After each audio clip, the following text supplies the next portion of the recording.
The man was just trying to get a sip of water during his flight, but suddenly he noticed something strange. His fingernails were turning dark, almost black. As a doctor, he instantly recognized the symptom: severe hypoxia. His body wasn't getting enough oxygen. Before he could react, the water bottle in his hand began to warp and crumple under pressure, and the glass on the tray table started to shake violently. Even the flight attendants realized something was wrong.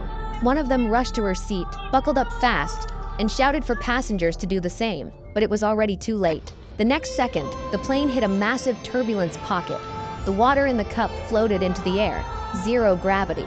The cabin had lost pressure, and those who hadn't fastened their seatbelts were yanked from their seats by the sudden rush of air.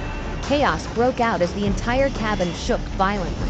Passengers were frozen in fear, clinging to their armrests, praying they'd survive. In the cockpit, the pilot immediately sensed the emergency and secured his oxygen mask. Inside the cabin, the overhead oxygen masks dropped automatically. Passengers scrambled to get them on and breathe. But Jack's wife wasn't so lucky. Before she could get the mask on, the lack of oxygen caused her to pass out. And what no one knew was that a young girl was in the lavatory when it all happened, with the violent turbulence. She couldn't get the door open.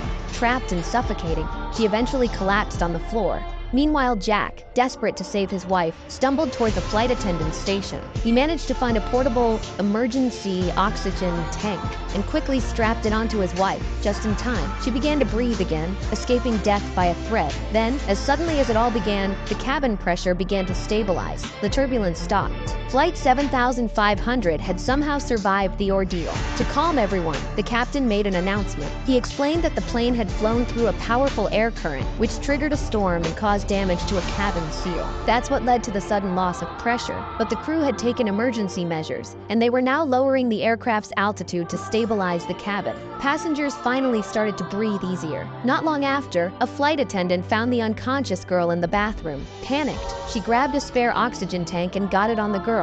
Miraculously, she woke up. It seemed like the nightmare was over, but no one expected what came next. That's when a middle-aged man began gasping for air, as if something invisible was choking him. The real disaster had only just begun.